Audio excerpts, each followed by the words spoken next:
നീ എന്തെങ്കിലും എന്നെ നേരിൽ കണ്ടിട്ടുണ്ടോ? ഇത് ചോദിക്കുമ്പോൾ നിന്റെ മനസ്സിൽ ഞാൻ ആരാധിക്കപ്പെടുന്ന രൂപങ്ങളായിരിക്കും എത്തപ്പെടുന്നത്. എന്നാൽ നീ കണ്ടിട്ടുള്ള എൻ്റെ ആരാധനാ രൂപങ്ങളിൽ മാത്രമല്ല ഞാൻ സ്ഥിതി ചെയ്യുന്നത്.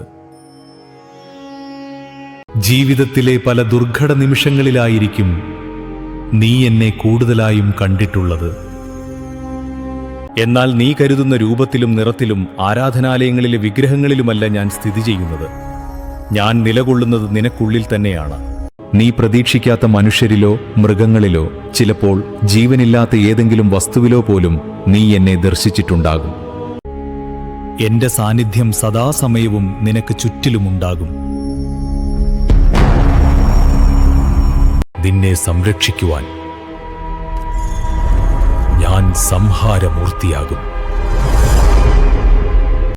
അതേപോലെ തന്നെ എന്റെ നിബന്ധനകൾ തെറ്റിച്ച് അധാർമിക വഴികളിലേക്ക് നീ തിരിഞ്ഞാൽ നിന്നെ സംഹരിക്കുവാനും ഞാൻ മടിക്കില്ല. ഒരാൾ ആരാധനയോടെ എനിക്ക് സമ്മാനിച്ച മുഖചാർത്താണിത്. എന്നാൽ ഇത് ഞാൻ മുഖത്തണിഞ്ഞപ്പോഴാണ് ഇതെന്റെ മുഖത്തേക്ക് എത്തപ്പെട്ടതിന്റെ അധ്വാനം മനസ്സിലായത്. പക്ഷേ ആ അധ്വാനവും കഷ്ടപ്പാടുകളും എനിക്കിത് സമ്മാനിച്ച വ്യക്തിയുടേതായിരുന്നില്ല. അതിലുണ്ടായിരുന്ന ചോരയുടെയും വിയർപ്പിന്റെയും ഗന്ധത്തിലൂടെ ഞാൻ ആ മനുഷ്യനിലേക്കെത്തി.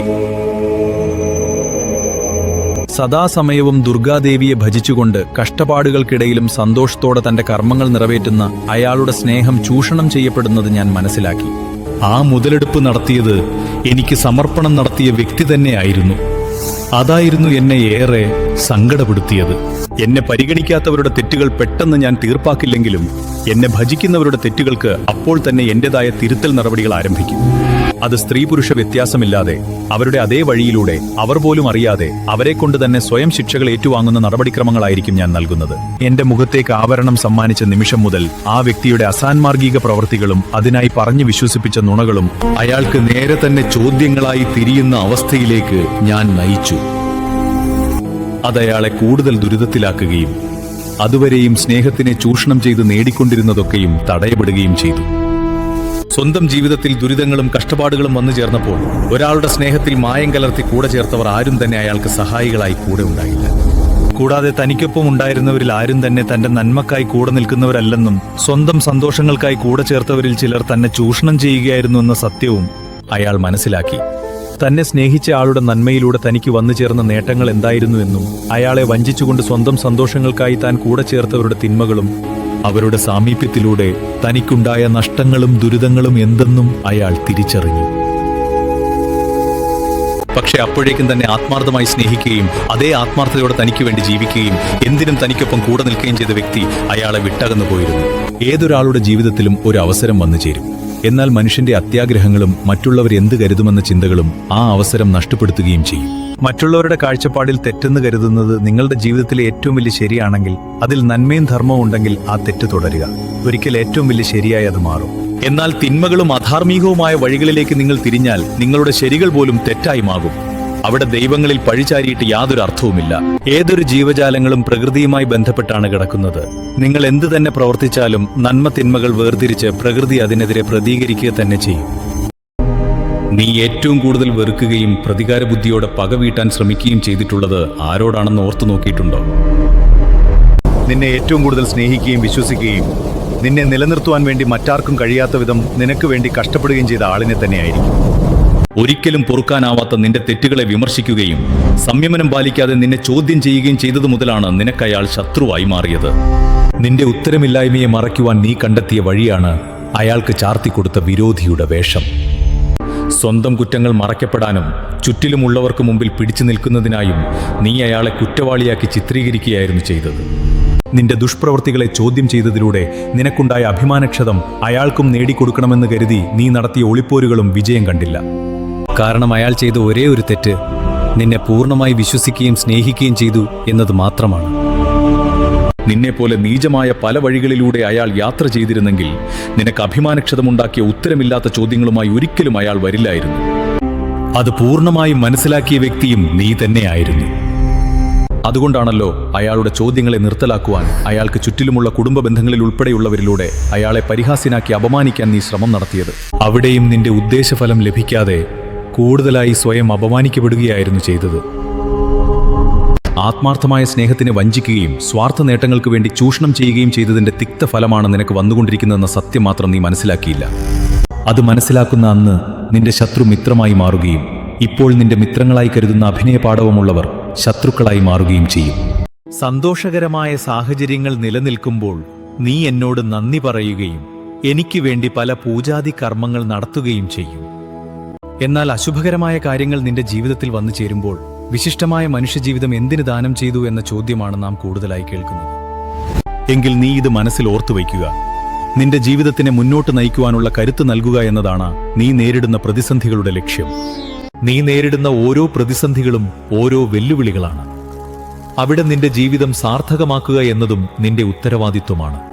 മരണത്തിന്റെ അന്ധകാരത്തിലേക്ക് നീ പോകുമ്പോൾ സ്വന്തം ദുഷ്കൃത്യങ്ങളെക്കുറിച്ച് ഓർമ്മയുണ്ടാവില്ല. നീ ചെയ്ത പ്രവൃത്തികളുടെ പ്രകാശത്തിൽ വസിക്കുവാൻ മാത്രമേ നിനക്ക് സാധിക്കൂ.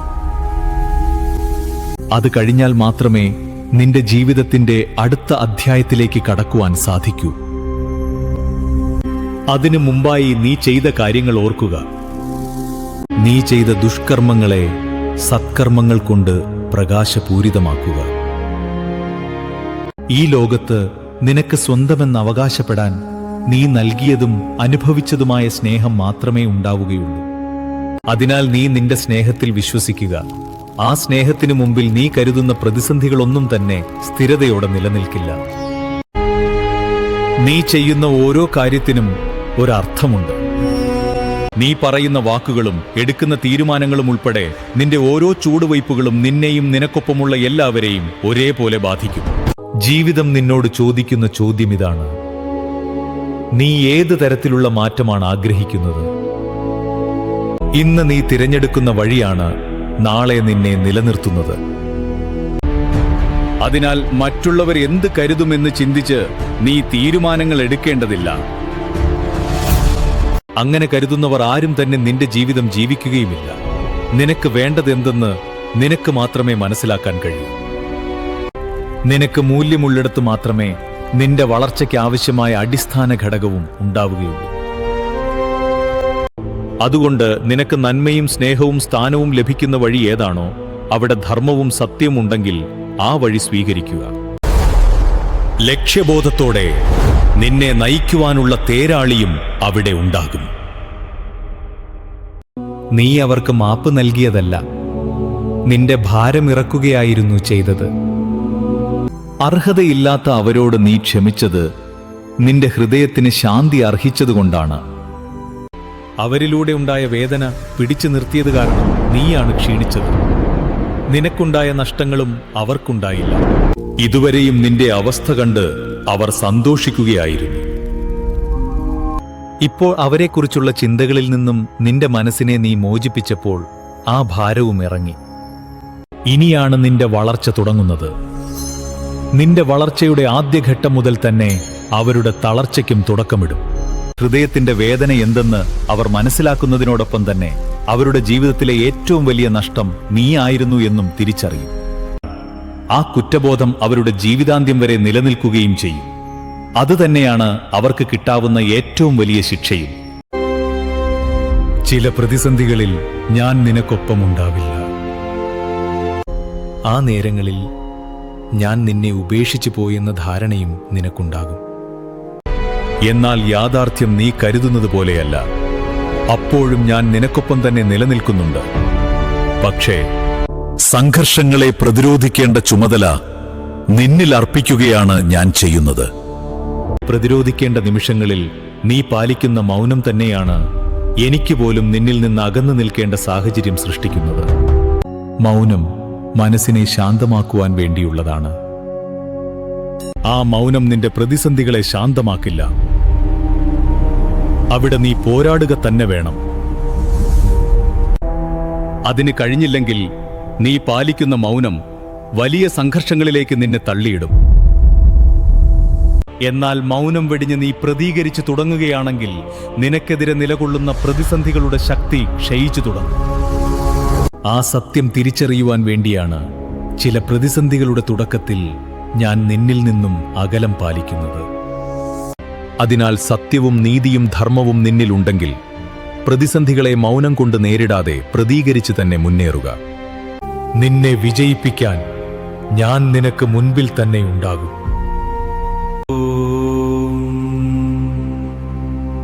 നമഃ ശിവായ. വേദനയിലും നഷ്ടങ്ങളിലും മനസ്സ് തളരാതെ നിലനിൽക്കാൻ നിനക്ക് കഴിയുമെങ്കിൽ ചുഴികളിൽ പെടാതെ നിന്നെ കൈപിടിച്ചുയർത്താൻ ഞാനുണ്ടാകും.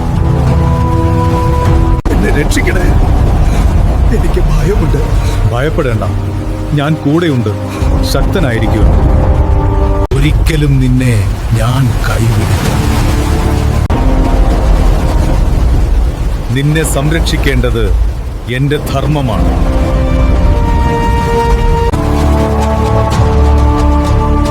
അധർമ്മിയായ നീ ഒരാളെ വഞ്ചിച്ചുകൊണ്ട് ഒന്നുമറിയാത്തതുപോലെ മുന്നോട്ടു പോകാമെന്ന് കരുതിയതാണ് നിന്റെ തെറ്റ്. നീ ചെയ്ത വഞ്ചനകളും മറച്ചുവച്ച സത്യങ്ങളും എന്റെ ദൃഷ്ടിയിൽ നിന്ന് മറയ്ക്കാൻ നിനക്ക് കഴിയില്ല. നിന്റെ പ്രവൃത്തികൾ ഓരോന്നും ഓരോ ഓർമ്മപ്പെടുത്തൽ പോലെ നിന്റെ ജീവിതത്തിലേക്ക് തന്നെ വന്നു ചേരും. അതിനുള്ള ആരംഭം കുറിച്ചു കഴിഞ്ഞു. നിന്റെ വഞ്ചനയിൽ തളർന്നവരെ നിനക്ക് മുമ്പിൽ ഞാൻ വളർത്തിക്കാട്ടും. അവരുടെ വളർച്ചയുടെ ഓരോ ഘട്ടത്തിലും നിന്നെ തളർച്ച ബാധിച്ചുകൊണ്ടിരിക്കും.